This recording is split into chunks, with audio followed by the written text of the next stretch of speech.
Bom dia, irmãos. Vamos abrir nossas Bíblias em Efésios capítulo 3.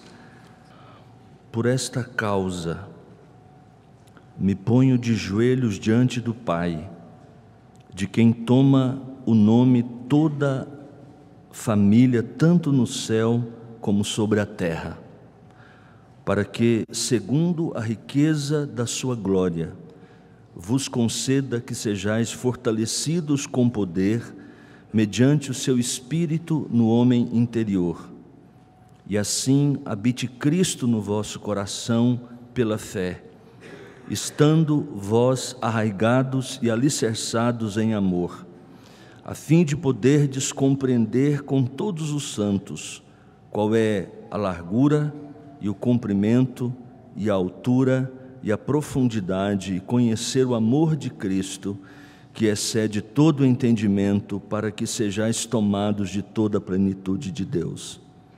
Ora, àquele que é poderoso para fazer infinitamente mais do que tudo quanto pedimos ou pensamos, conforme o seu poder que opera em nós, a Ele seja a glória na Igreja e em Cristo Jesus, por todas as gerações, para todos sempre. Amém. Vamos orar mais uma vez. Nosso bondoso e querido Pai Celestial, nós te agradecemos, ó Deus, por Tua palavra que nos instrui. Obrigado porque, como Teu povo, o Senhor nos chama, nos convoca para nos reunirmos como povo do Senhor, para sermos instruídos por Tua palavra. Agora, Senhor, nós pedimos que o Senhor tenha misericórdia de todos nós e nos abençoe. Pedimos, ó Deus, que na medida em que a Tua palavra, Senhor, for explicada, o Senhor, que mediante o Espírito inspirou cada letra, cada palavra deste texto, possa também iluminar as nossas mentes, os nossos corações, para que, além de compreendermos, também sejamos motivados por essa mesma palavra, pelo Espírito que atua nela, para que sejamos, ó Deus, motivados, tenhamos desejo de obedecê-la. Pedimos em nome de Jesus. Amém.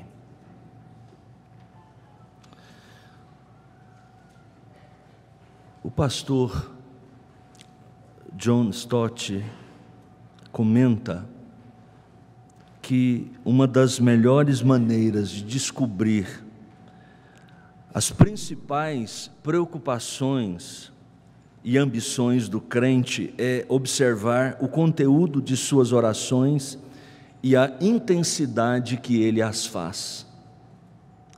Eu diria que muitas vezes, sutilmente, as nossas orações revelam os nossos próprios ídolos.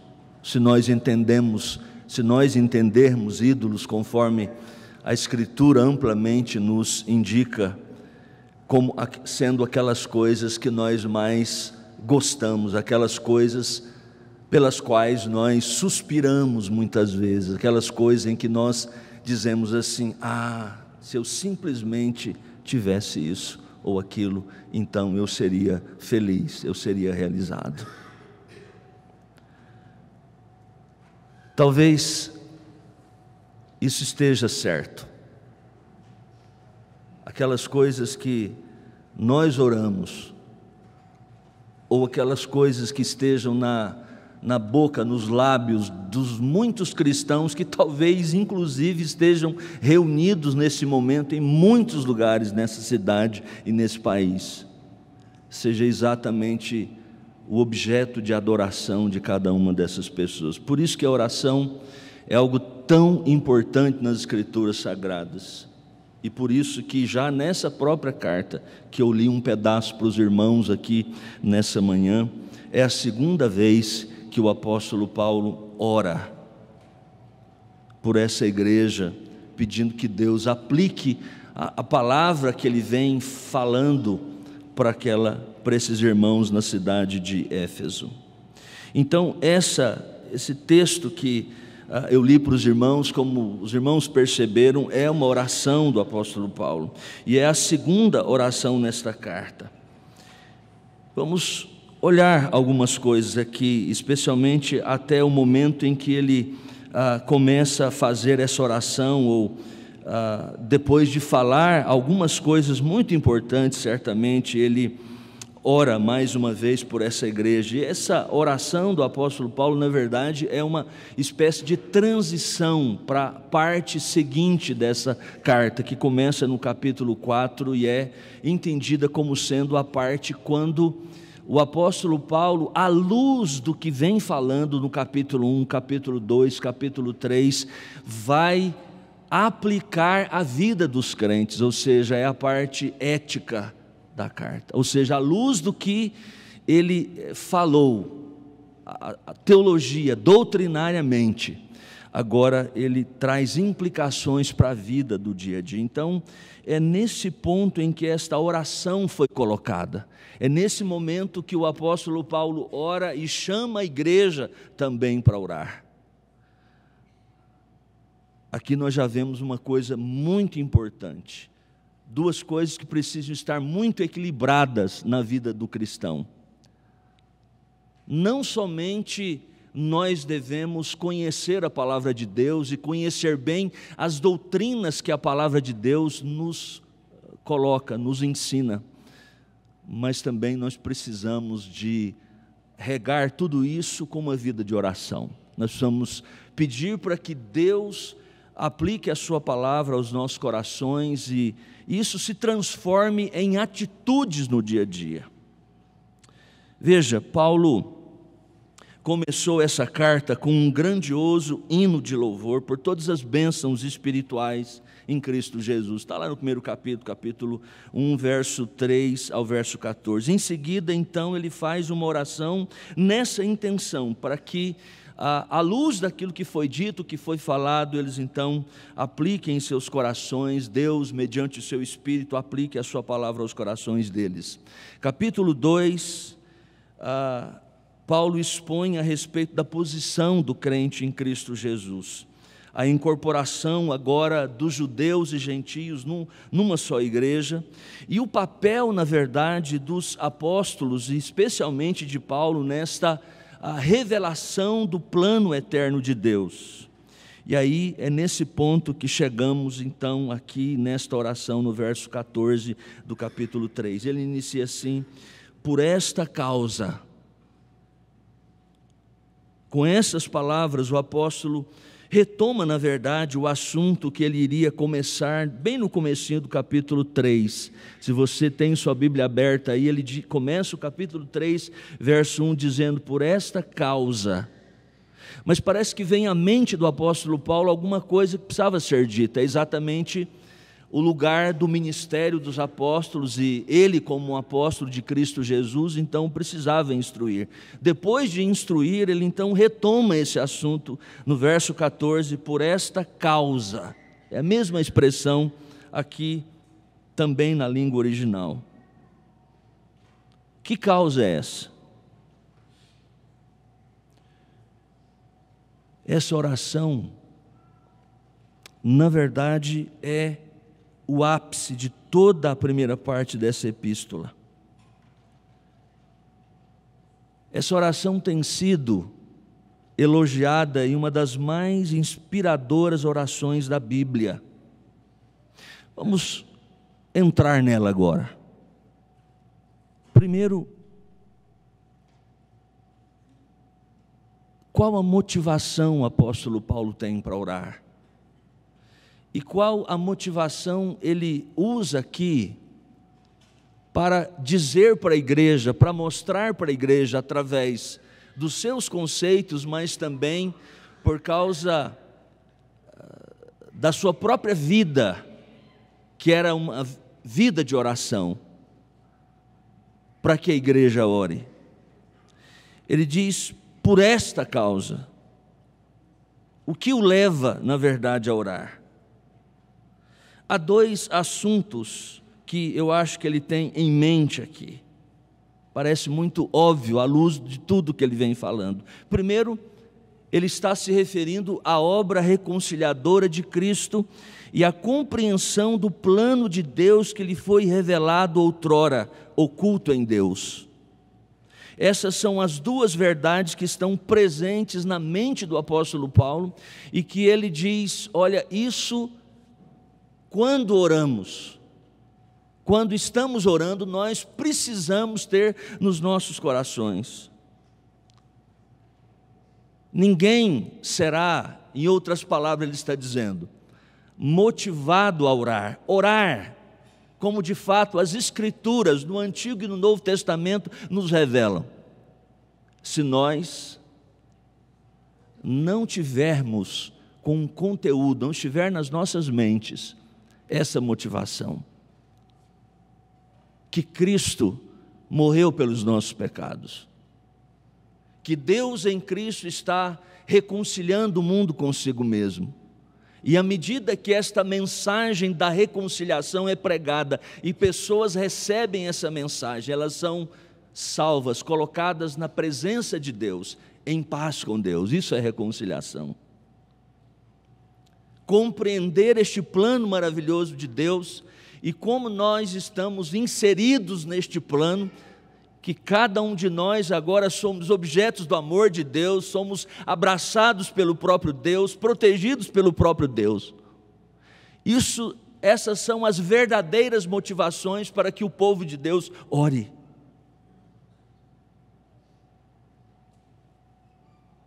Essa é, segundo Paulo, a motivação suficiente para sempre orarmos. Sua mente está cheia do conhecimento do plano de Deus. Sua mente estava cheia da vontade de Deus.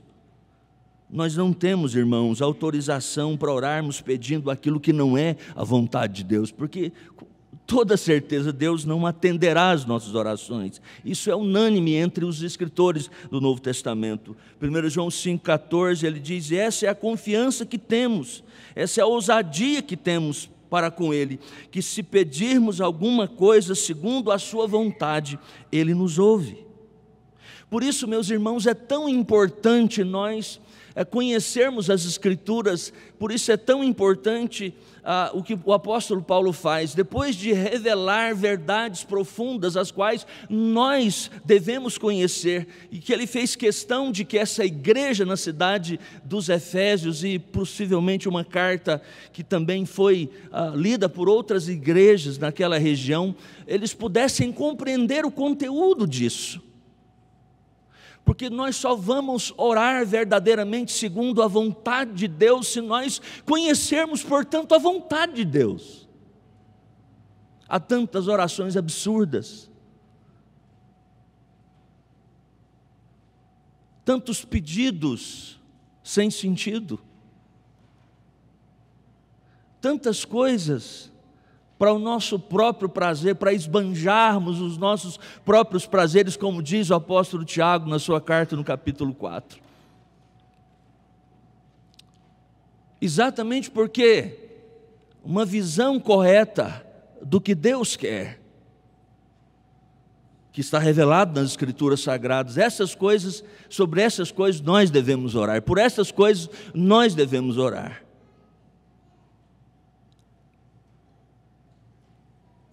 Segundo lugar, também o apóstolo nos fala alguma coisa sobre, não só sobre a motivação da nossa oração, mas também sobre a postura em nossas orações. O verso 14 ainda, por esta causa me ponho de joelhos diante do Pai. Essa expressão é interessante, eu me ponho de joelhos diante do Pai. A posição normal de oração para os judeus era em pé. Lucas 18, naquela parábola do fariseu e do publicano, nós vemos isso retratado. Em alguns momentos de grande necessidade, de piedade, demonstração de amor e humildade, os crentes se ajoelhavam para orar. É claro, não há regra sobre a posição de oração. Em tese, nós podemos orar de joelhos, em pé, deitados. Contudo, como nos adverte um comentarista bíblico, nós devemos tomar cuidado para que uma posição desleixada do corpo não expresse uma atitude espiritual nossa, que é a abominação aos olhos de Deus. Talvez C.S. Lewis tenha tido uma percepção muito interessante sobre essa questão. Não sei se você já leu ou conhece aquele livro, As Cartas do Coisa Ruim, ou As Cartas do Inferno, ou as cartas, agora acho que a última versão, uma última tradução, As Cartas do Diabo ao Seu Aprendiz. É interessante, o livro é mais ou menos assim, é um diabo velho ensinando um diabo novo, diabo aprendiz, na arte da tentação. C.S. Lewis então faz esse jogo aí, né? Ou seja, ele diz que foi um dos livros mais difíceis para ele, porque ele teve que, como que penetrar na mente do diabo, ou seja, ele expressar como o diabo se expressa. Então, todo o livro são umas 26 cartas, mais ou menos, em que o diabo mais velho, ensina ao diabinho, o diabo mais novo, sobre como tentar. E o contexto é que alguém tinha se convertido, então aquele diabinho ficou responsável para atazanar a vida daquele novo cristão. Numa dessas cartas ele fala sobre oração. E aí, na carta de número 4, o diabo, entenda isso, o diabo, vou ler um pedacinho, o diabo está instruindo o diabinho. Ele diz assim: a melhor coisa, quando possível, é manter o paciente, ou seja, o cristão, né, o jovem cristão, totalmente fora da intenção séria de orar. Quando o paciente é um adulto, recentemente reconciliado ao partido do inimigo, ou seja, que é o cristão, é Deus, né? Como é o caso do seu homem, o melhor é encorajá-lo a se lembrar, ou pensar que se lembra, da natureza de conversa de papagaio em suas orações de infância. Em contraposição a isso, ele deve ser persuadido a aspirar algo inteiramente espontâneo, mas íntimo, informal e sem sistematização. E o que isso irá realmente significar para o principiante consistirá em um esforço para produzir em si mesmo um estado vagamente devocional, no qual a real concentração de vontade e inteligência simplesmente não existem. Um de seus poetas deixou registrado que não orava, entre aspas, com movimentos os lábios e joelhos dobrados, mas simplesmente dispunha seu espírito a amar. Como, fechando aqui um pouco a citação de C.S. Lewis, um dos grandes teólogos do século XX, liberal, ele diz, perguntaram para ele sobre a vida de oração, Paul Tillich, e ele respondeu assim: eu não oro mais, eu medito. É esse estado. Continuando, este é exatamente o tipo de oração que queremos. E desde que o referido tipo sustenta uma certa semelhança com a oração silenciosa, que é praticada por aqueles que já estão bem adiantados no serviço do inimigo, pacientes, amadurecidos, os preguiçosos podem ser conduzidos completamente nessa sistemática por longo tempo. No mínimo, podemos persuadi-lo de que a posição corporal não faz diferença em suas orações, pois eles constantemente se esquecem de que são animais. E por isso tudo o que seus corpos fazem afeta suas almas e espíritos. Paulo não tem vergonha de dizer: eu me ponho de joelhos diante do Pai. Porque Paulo acreditava assim que embora a oração seja algo que tem a ver, sem dúvida, com a reflexão, as nossas mentes, para estar ligados a isso, ele entende como um bom judeu que realmente A nossa posição diante de Deus muitas vezes expressa, as nossas atitudes muitas vezes em função, nossas razões muitas vezes é porque nós não temos tempo, nós não queremos formalidades, queremos um espírito mais livre, mais devocional, como expressamos muitas vezes. Nós não levamos seriamente uma vida de oração, não marcamos horário, nós temos horário para tudo, para todos os lugares, o trabalho, a escola, mas quando tratamos de vida devocional, quando tratamos de oração, nós somos assim meio displicentes, não nos importamos, não levamos muito a sério. Essa expressão aqui nos faz lembrar, irmãos, exatamente de que a oração é importante, que muitas vezes sim a nossa postura, como nós levamos, como nós entendemos e que tempo e os compromissos que nós revelamos estão refletindo de fato uma atitude dentro das nossas próprias almas em relação a essas coisas de Deus. Terceiro lugar, veja a direção da oração. Verso 14, verso 15.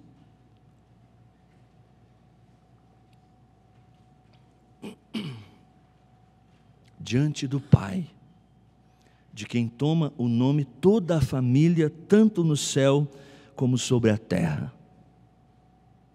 Diante do Pai. Poderia essa expressão, essa preposição na língua grega ser traduzida também por em companhia de, na presença de, ou frente a frente ao Pai. Isso é muito significativo. Quando o apóstolo Paulo diz que quando nós oramos, nós estamos na presença do Pai, na companhia do nosso Pai, não o Deus distante dos filósofos, o motor imóvel de Aristóteles, o Deus relojoeiro dos deístas do século XVIII, de muitas pessoas hoje também, mas Ele é o meu Pai, melhor, Ele é o nosso Pai,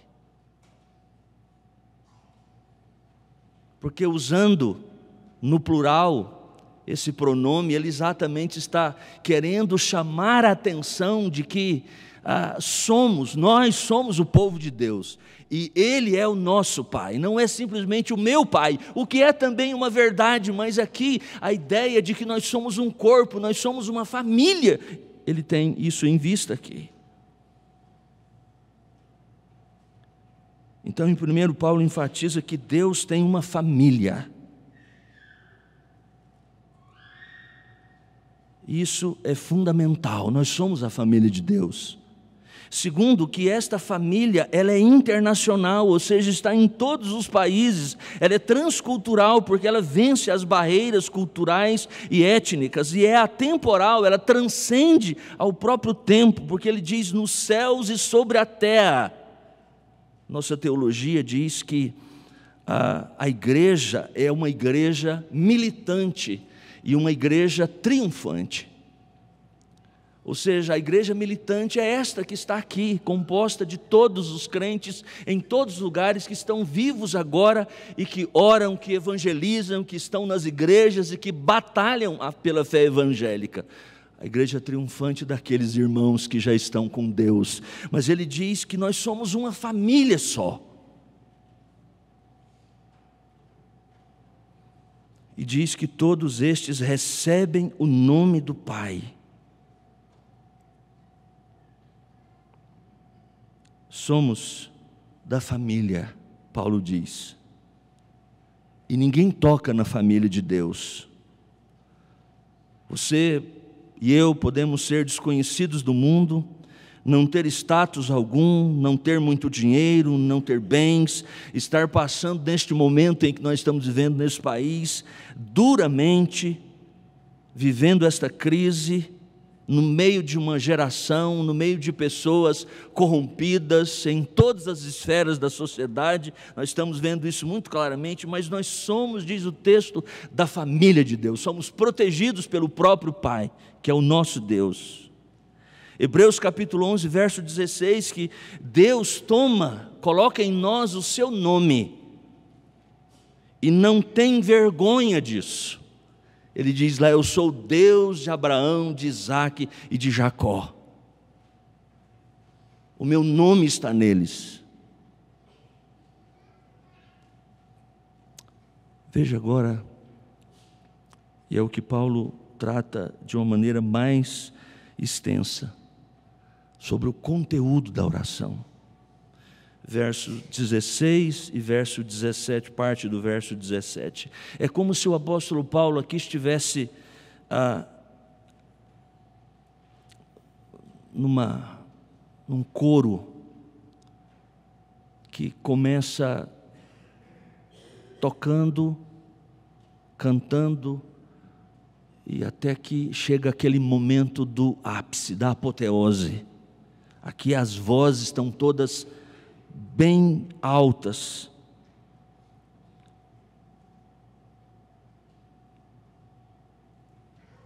E antes propriamente de tratar dos 4 pedidos do apóstolo Paulo, ele ainda nos apresenta os próprios recursos para isso. Ele diz assim no verso de número 16: para que, segundo a riqueza da sua glória. O nosso Deus é um Deus que certamente é rico, e é isso que o apóstolo Paulo quer nos dizer. Não há dúvida de que Ele tem recursos inesgotáveis à nossa disposição, de acordo com a sua própria vontade, e é Ele que tem de fato o poder para atender às nossas orações. Veja os pedidos agora. O que Ele pede por essa igreja? Para que estes irmãos sejam fortalecidos no homem interior. Essa expressão homem interior, ela é usada outras vezes na Escritura, pelo próprio apóstolo Paulo, por exemplo, em 2 Coríntios capítulo 4, verso 16. E essa passagem lança luz a essa expressão aqui. Ele diz lá assim: por isso, não desanimamos, pelo contrário, mesmo que o nosso homem exterior se corrompa, contudo o nosso homem interior se renova de dia em dia. Homem interior é aqui o que faz contraste com o homem exterior. O homem exterior é a parte visível do ser humano, não é má em si mesma, ela é frágil, é verdade, ela é mais fraca, porque ela vai se deteriorando, nós nos envelhecemos, nós vamos um dia morrer, é isso que ele está dizendo, é o curso da vida. Mas para o crente, o homem interior se renova. O homem interior aqui então é o coração. A Bíblia tem vários termos para falar deste homem interior. O coração, a mente, a vontade, a alma, o espírito. Ele diz que este homem interior então é fortalecido com poder. E ele usa aqui, interessante, várias expressões para se referir a esse fortalecimento que vem de Deus.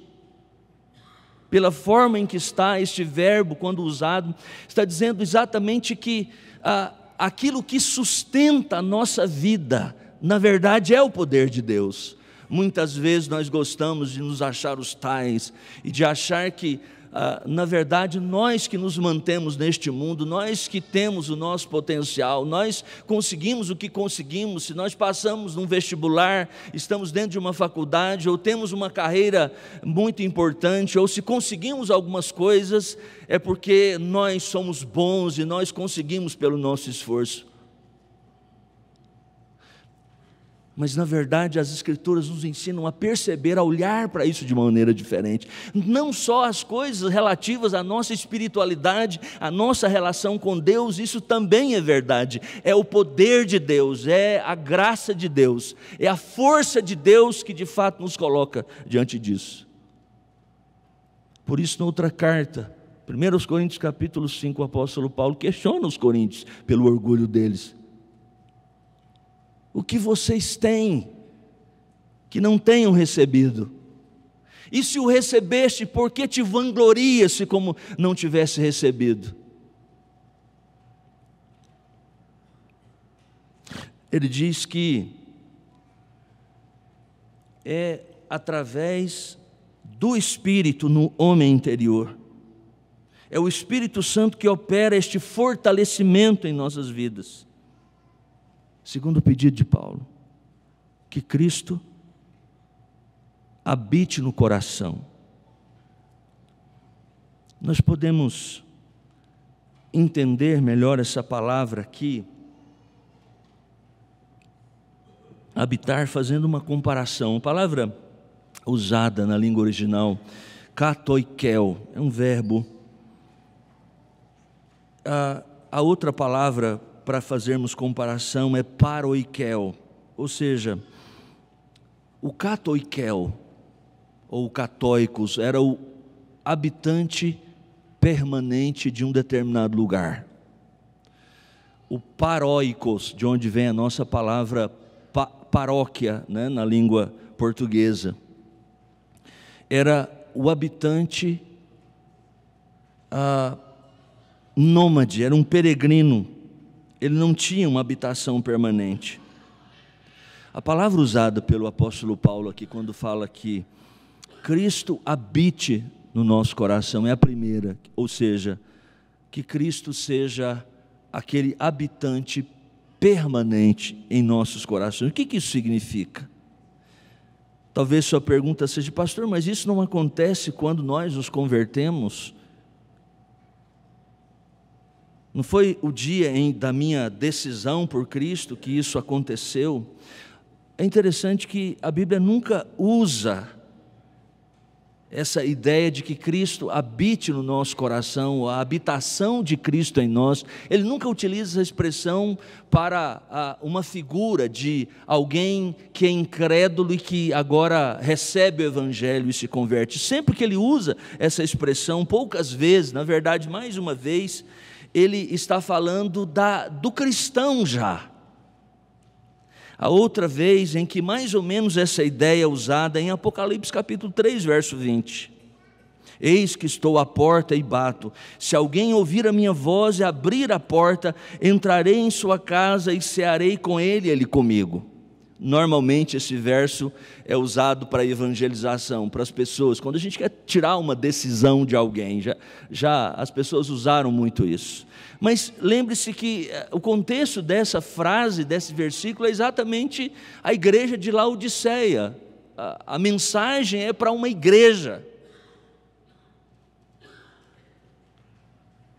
Então, nessas duas passagens, a referência é aos crentes e não aos descrentes. Mas Cristo já não habita em nós, sim. Nós não somos o templo do Espírito, ou seja, Deus já não está presente em nós, é verdade. Mas Paulo aqui está falando de graus de intensidade. Um comentarista antigo, Charles Hodge, diz que a habitação de Cristo no crente é uma questão de intensidade. Em muitos crentes, ele diz, Cristo parece muitas vezes um mero visitante, um morador temporário. O que é o coração? Na Escritura, o coração é o centro da personalidade. São as afeições, inclui a mente, o entendimento, a alma, a vontade.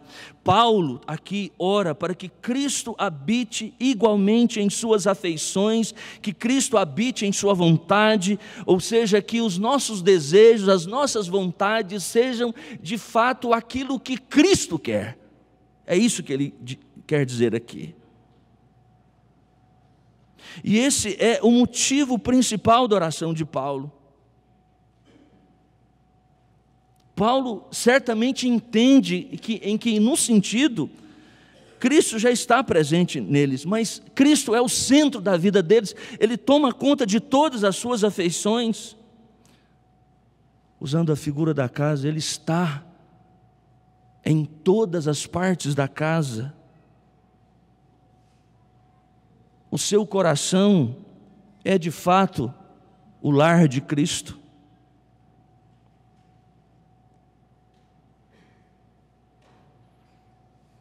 Quando Cristo, por seu Espírito, estabelece morada dentro de nós, irmão, certamente Ele encontra muitas coisas que precisam ser tiradas.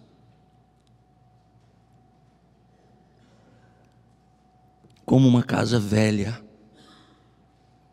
muito entulho, paredes estragadas, paredes rachadas. Cristo toma providências para tomar esta casa e torná-la apropriada para a sua própria morada. Quando Cristo entra em nossas vidas, Ele nos encontra.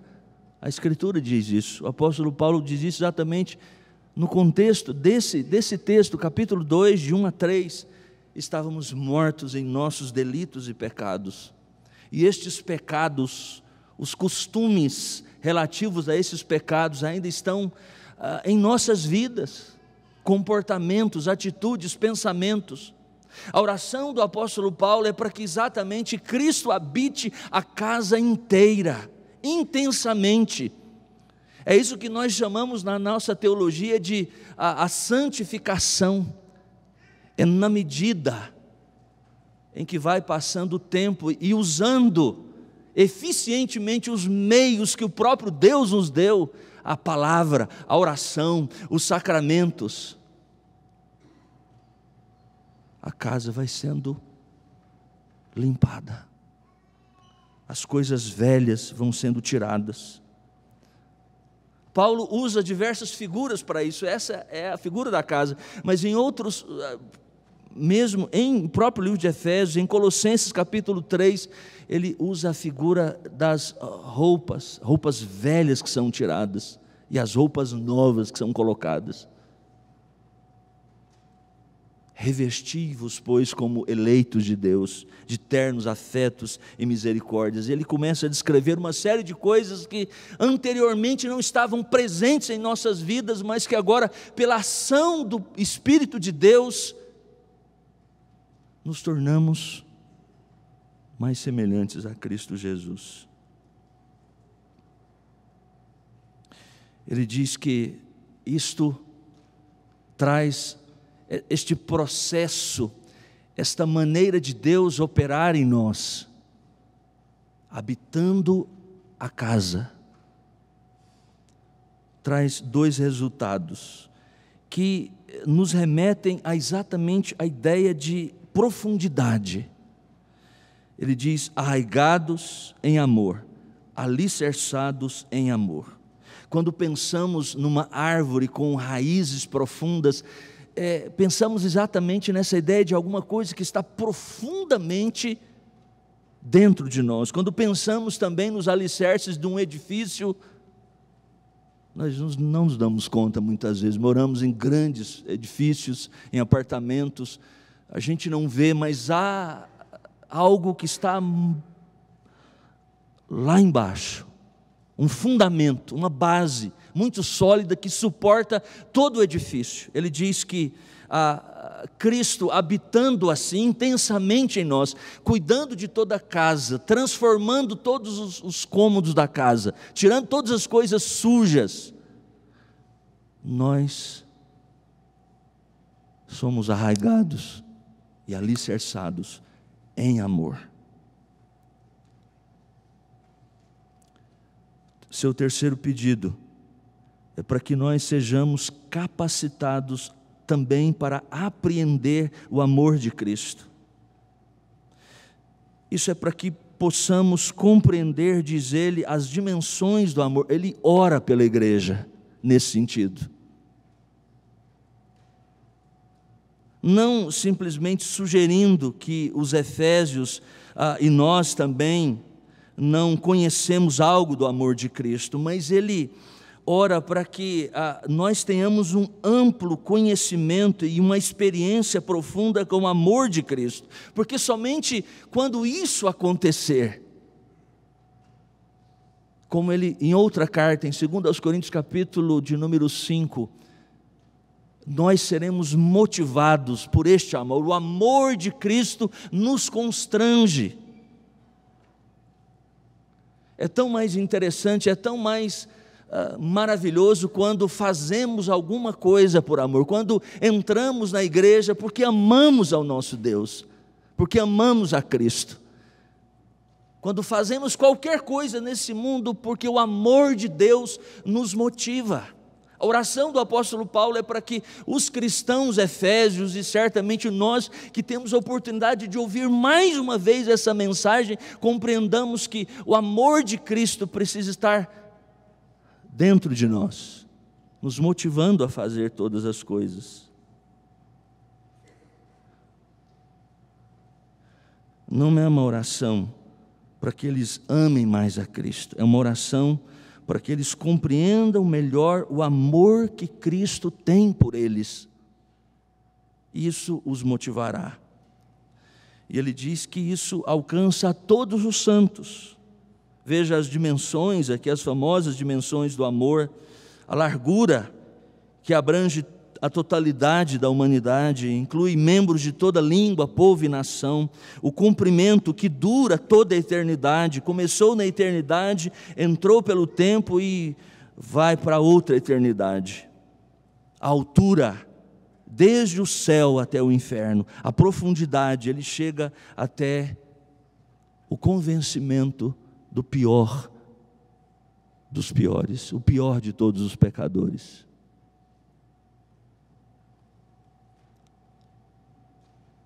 Não tem gente tão ruim, tão má, tão dura, que o amor de Deus não possa alcançar. E ele diz, na sua quarta petição, que somos capacitados para conhecer o amor de Cristo.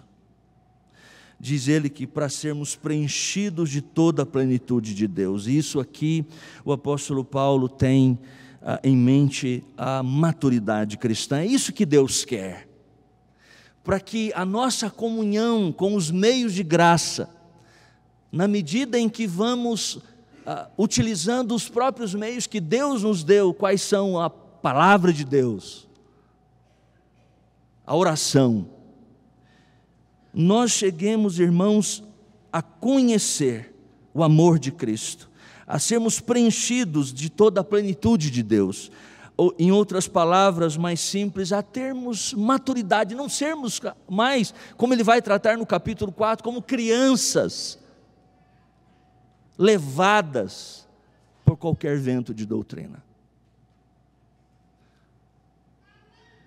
Mas nós sejamos maduros. Por último, irmãos, qual o alvo final da oração? É que seja Deus glorificado, seja dada glória a Deus. Verso 20 e verso 21, ora, aquele que é poderoso para fazer infinitamente mais do que tudo quanto pedimos ou pensamos, conforme o seu poder que opera em nós, a Ele seja a glória, na igreja e em Cristo Jesus, por todas as gerações, para todos sempre.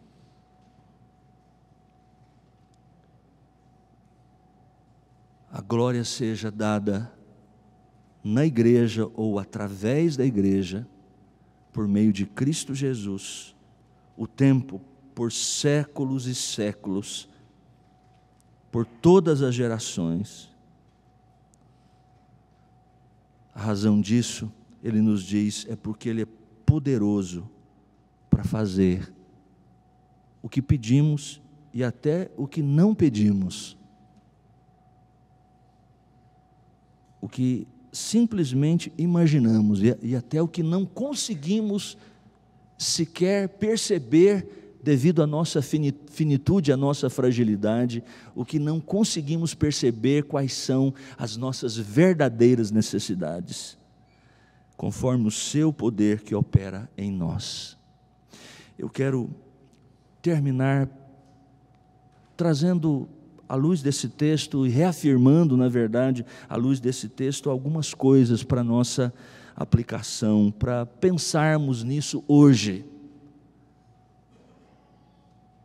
Primeiro, irmãos, nós aprendemos neste texto sobre a grande importância da oração na vida do crente, para a vida do crente. Nós não podemos viver sem orar. Vida cristã alguma pode viver sem oração. Aliás, se nós não oramos, nós precisamos questionar de fato onde nós estamos. Muitas vezes nós estamos ansiosos, nós corremos de um lado para o outro, nós tentamos todas as coisas,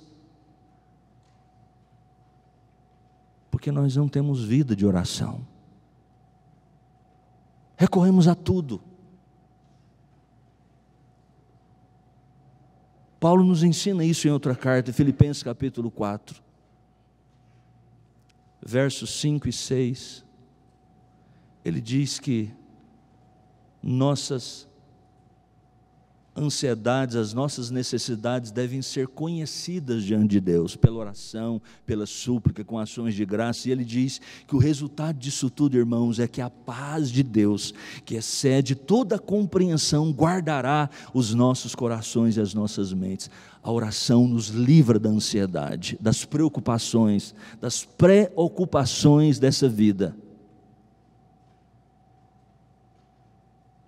Deus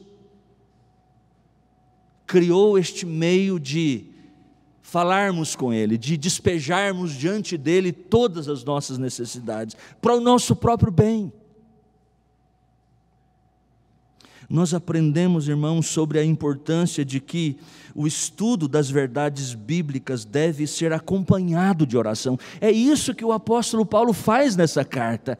Ele explica as Escrituras, ele fala sobre o plano de Deus, fala de coisas profundas, por exemplo, no capítulo 1, sobre a nossa eleição antes da fundação do mundo, e o plano de Deus para nós, e de repente, quando a coisa está assim, profunda demais, ele então ora a Deus para que a igreja possa compreender. É assim que deve ser a nossa vida. Quantas vezes ouvimos a palavra de Deus, coisas profundas que mexem conosco, mas como nós não nos importamos em trazer isso regado à oração, descobrimos coisas preciosas, temos oportunidades de ouvir grandes pregadores, grandes exposições da palavra, mas porque elas não são acompanhadas de oração, pouca diferença isso faz em nossa vida.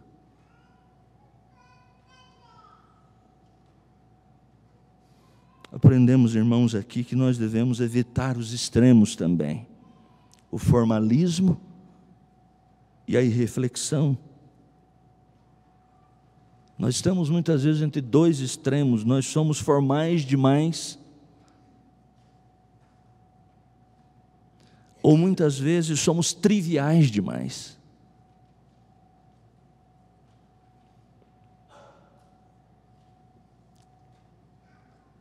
Nossas orações, nosso culto a Deus, sem dúvida, deve ter forma.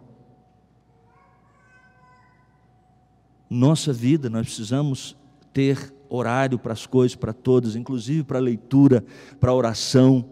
Devemos estabelecer alvos, sem dúvida alguma. Mas não podemos ser formalistas. Nem do outro lado nós podemos ser triviais, levar as coisas sem qualquer tipo de organização, sem qualquer tipo de compromisso. Como diz a música, deixa a vida me levar, a vida leva eu. Quem compreende assim a vida em qualquer aspecto dela, especialmente na vida cristã, então não vai a lugar nenhum. Observe a ênfase da oração do apóstolo Paulo. Nosso ser interior, sem dúvida alguma. Não que ele não se preocupe realmente com as coisas externas, ele diz, é de joelhos que eu me coloco diante do Pai, isso tem importância para ele, mas ao mesmo tempo ele entende que a nossa preocupação maior deve ser com o nosso coração, como está a sua casa, utilizando a própria imagem que o apóstolo Paulo usa aqui. Seu coração, suas afeições, sua vontade, seu ser interior, sua mente, é moldado pela palavra de Deus e regado isso por orações.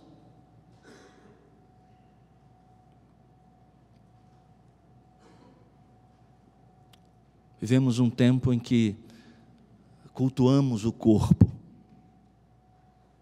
cuidamos, e há uma pesada propaganda na mídia que valoriza e que dá uma importância suprema aos aspectos exteriores. Isso é, a nossa sociedade sempre foi, e agora há maneiras mais modernas, mais novas, para que as pessoas cultuem esses aspectos externos. Não que eles também não tenham a sua importância, mas a grande importância, irmãos, que a Escritura dá, é o nosso ser interior. Nós precisamos cuidar dele. E essa é a preocupação de Paulo aqui. Que Deus nos abençoe e nos dê a sua graça. Vamos orar?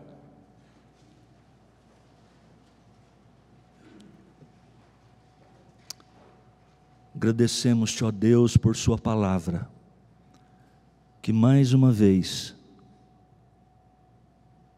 nos lembra da importância de uma vida com o Senhor, de uma vida de oração. Ó Deus, pedimos que o Senhor desperte a todos nós, para que pratiquemos uma vida de oração, para que isso seja importante para nós, e nós venhamos a dar tempo, nos comprometermos com uma vida de oração, para cuidarmos, ó Deus, à luz da sua palavra também, do nosso ser interior. Em nome de Jesus, amém. Obrigado, irmãos.